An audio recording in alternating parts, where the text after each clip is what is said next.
Hey everyone, this is James from Strong Towns Langley. At Strong Towns, we like to shine a light on how local municipal governments plan out and build communities, and highlight many of the common traps and pitfalls we see with suburban-style development.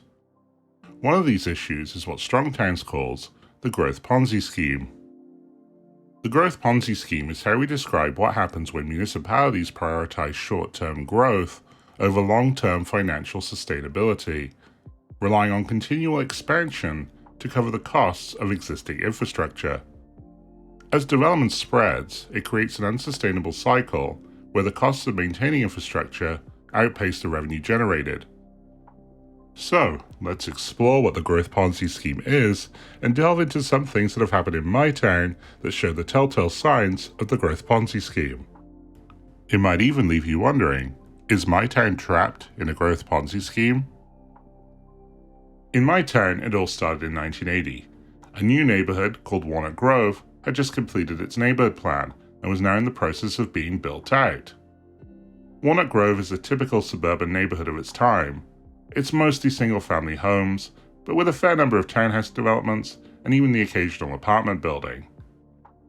During the development of Walnut Grove, the local government charged property developers fees to pay for the needed roads, water and sewer infrastructure, as well as public open spaces like parks. In British Columbia, Canada, where I live, this is standard practice, and these fees are called development cost charges, or DCCs, but in other places they're simply known as development charges or impact charges. In theory, how this works is that these fees cover all the needed upgrades, but in reality, not all the money needed to upgrade the infrastructure is received beforehand. Imagine a road that has 2 houses completed, but with 8 more to come a few months later. Those houses need sewer and water pipes right now. You can't exactly build 20% of a sewer line and then come back later and keep digging up the road and adding pieces onto it. So municipalities build it out in chunks. It's more efficient, it gives all the infrastructure a consistent look and feel, and it means the first residents don't have to suffer with incomplete infrastructure. The catch is that in times of growth this works out well, but in times of recession, not so much. And unfortunately, that's exactly what happened. In 1982, just 2 years after the community plan was approved, interest rates spiked and a recession was felt across Canada. Growth and development slowed, and already serviced lots were left empty or incomplete. Local government had to carry the outlay cost for the infrastructure longer than expected. Going back through newspaper archives, yearly reports issued by the council during this period illustrate how difficult this was. Your municipality has experienced a severe reduction of growth and development during 1982. We have cut staff to a minimum to coincide with this reduction and are budgeting for further cuts during 1983. The most dramatic area has been that of residential, and we have a substantial number of service lots available in Langley Municipality, particularly in the Walnut Grove area. We are in a time of uncertainty. The boundless optimism, the seemingly limitless expansion of the 70s has ended. It is now a difficult time for us all. Unfortunately, municipalities are not exempted. Despite these challenges, the sound financial management of council and staff at the time prevented a more dire situation, and by 1984 to 85, the economy showed signs of recovery.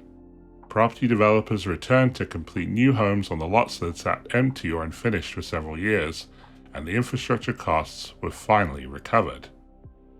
All this growth meant residents were calling for roads to be upgraded, and the Northwest Langley Development Cost Charges Fund was flush with cash. The 1990 budget responded to this, calling for road improvements in many neighborhoods. What's interesting is at the time, each of these areas had its own separate DCC fund and budget. Enough funds had been collected in each area to fund major road improvements using only development cost charges. After the success of collecting fees from this growth, in 1991 the rules were changed. Development cost charges would now be handled as a municipal-wide fund.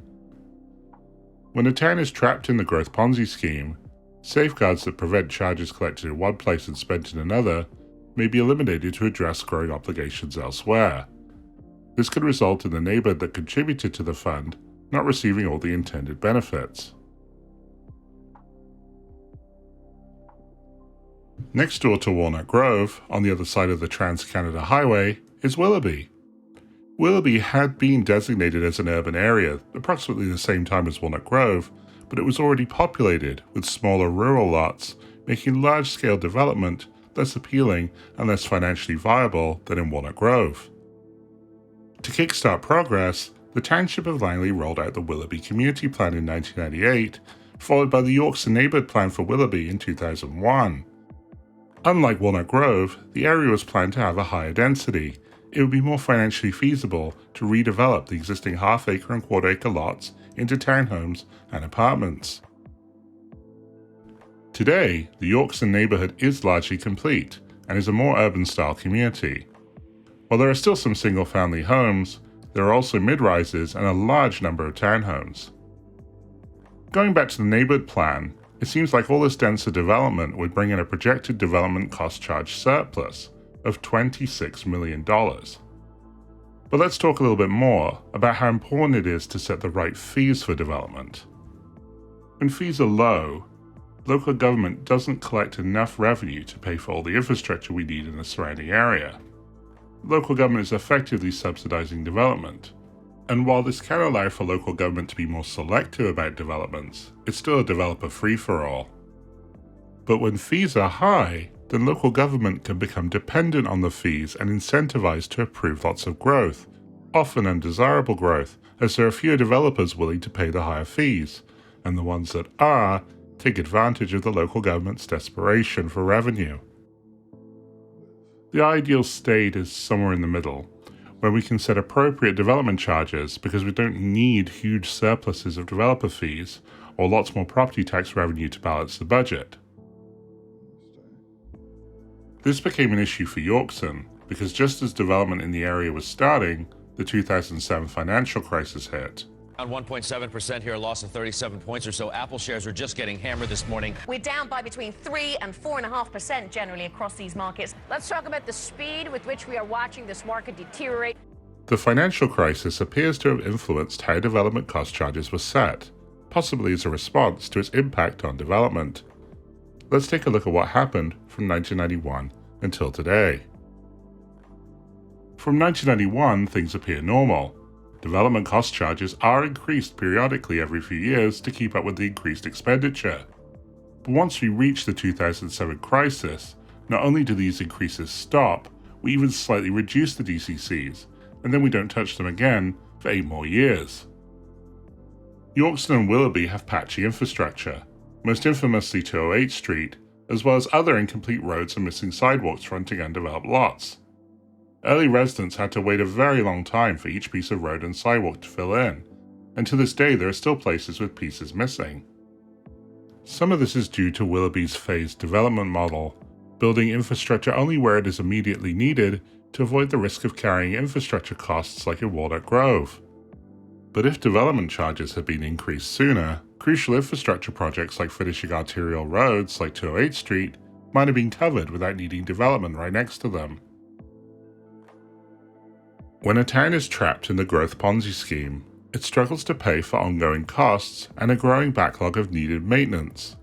Growth is facilitated at any cost to increase desperately needed property tax revenues, while ignoring the future liabilities that come with new growth. Up until this point, nearly all development in the township of Langley was rural or low-density suburban. Lower density means longer roads, more pavement, and much longer water and sewer pipes per household. And then because it's mostly single-family homes, the tax revenue collected is relatively small compared to the infrastructure cost. Low tax revenue, but a high cost to maintain, and eventually the bill comes due. By the late 2010s, there was mounting political pressure to fix the infrastructure shortfalls in Yorkson, and this, combined with a significant change in council following an election, prompted a shift within the local government to try and find funding to address the deficient infrastructure. In 2018, local government implemented community amenity contributions to be paid by developers on top of the development cost charges. Unlike development cost charges, which can only be used for roads, drainage, sewer, water, and parks, community amenity contributions, or CACs, can be used to pay for pretty much anything the council wants, usually things like libraries, swimming pools, or community centres. In the past few years, both the CACs and the development cost charges have been increased significantly. In 2021, the CAC and DCC cost per dwelling unit was around $42,000 averaged across all densities. Today, it's now around $73,500. Following the shift in local government, there's also been a growing willingness to use debt. Since 2023, the local government has made arrangements to borrow more than $200 million. The local government is using this debt to pay for a new fire hall, building a water pump station, improving a park, and building more facilities at the Langley Event Centre. Debt is also being used to help pay for widening arterial roads in and connecting to the Yorkshire neighbourhood, which until recently was going to be paid for by adjacent development instead. When a town is struggling with the fallout from the growth Ponzi scheme, it might be tempted to take on debt to address it. However, debt juices the growth Ponzi scheme even more by further increasing the pressure to produce more and more development. Now there is a ticking clock to pay it down. It seems as though the plan is to use the revenue from the now high development cost charges and community amenity contributions to eventually pay down the debt. But like we talked about, this risks making the local government more dependent on new development fees, and we don't even know for sure if this rate of growth will continue. And exactly what kind of new development are we talking about? Well, a lot of it is development like this one under construction in Brookswood. This is suburban sprawl, disconnected from surrounding existing neighbourhoods, an isolated pocket of suburbia surrounded by rural subdivisions, making it completely car dependent. Just like in Walnut Grove, this kind of development might cover its own initial construction cost, but will be very expensive to keep maintained. There has also been more development happening along 200 Street, like this apartment building. 200 Street is a very busy road, arguably an urban freeway, yet 3 new neighbourhoods along 200 Street are being planned. It looks like more people will be living like this to pay for this. For years, an area of ecologically sensitive wetlands in the middle of an industrial park was informally protected from ever being developed. In the original neighbourhood plan, this was done at the time by designating the land use as a golf course. However, in 2023, developers approached the township to develop these wetlands into industrial space. Wetlands are crucial habitat for wildlife. After public protest, the application to rezone the land was postponed and deferred to the province. The growth Ponzi scheme, especially when combined with debt obligations, creates pressure to permit less desirable development to increase short-term revenues, which not only results in a worse quality of life for residents, but even environmental losses. In Brookswood, we lost an entire block of tree canopy just to build this kind of suburban sprawl. Now, I want to take a minute to clarify some things. We need more new housing, 100%. Neighbourhoods supporting each other in times of growth and times of slowdown, that's fine. We shouldn't divide neighbourhoods or pit them against each other. Building community facilities, we absolutely do need more community facilities. That's great too. Debt, while we should try to avoid debt, it's a reality that sometimes you need to borrow some money to get things done. The main problem is the growth-dependent model that in the long run is completely unsustainable. Not only can growth slow down or stop for reasons out of local government control, but every new neighbourhood built comes with a host of long-term liabilities that are expensive to maintain. New roads to resurface, new water pipes to fix when they burst, and new sewer pipes to repair when they crack or leak. The new residents will eventually need their own community facilities, which can't be afforded if the new tax revenue and development fees have already been used up somewhere else. The growth Ponzi scheme shortchanges existing residents and new residents. After repairing, fixing, or improving the last generation of growth, there's little left for the new neighbourhoods, or older forgotten neighbourhoods. Chuck Moran from Strong Towns puts it best. And when you look at this development model in terms of the local government, the community, what you see is that it really mimics slash and burn agriculture. You know, we go in with slash and burn agriculture and we slash down a forest and we burn it up and then we use the ground. And once we use the ground up, we move on to the next place. So if a town is trapped in a growth Ponzi scheme, how can it break free? Firstly, if your town is going down this path, stop trying to fix this with debt and evaluate what has happened so far. Study which areas are successful and which are not. Get Urban 3 to analyze your town or city. Slow down and rethink what the best approach to handling this should be. Take another look at where money can be saved and productivity can be increased instead of taking on massive amounts of debt just to stick to an original plan. Revisit less dense neighborhoods and gradually work towards adding more density. Many of these older neighborhoods have not seen any significant improvements in years due to this model either. Larger lots could become small townhouse complexes. Corner lots could become 6-story mixed-use retail centers with apartments. If we're smart about it, we can even capture the land lift to cover the infrastructure costs and use it to compensate neighbors for any inconveniences when upgrading infrastructure. Let's build up the tax base here and improve and invest in these existing neighborhoods. Make better use of the infrastructure we already have. While each new development brings in a surge of tax revenue, it also brings in more roads, more water pipes, more sewer lines, and so on. In the long run, it's cheaper to upgrade what we have instead of taking on additional maintenance liabilities. And this includes community facilities too. If we reinvest in existing neighborhoods, we can better staff existing facilities and expand them instead of having to build entirely new ones for a higher cost. And finally, stop overbuilding roads. Wide multi-lane roads divide neighborhoods, induce traffic, and are incredibly expensive to build and maintain. Not only is funding road widening a poor use of money, in the long run, local government ends up footing the bill for fixing potholes and resurfacing, even if some of that construction cost is recouped by development.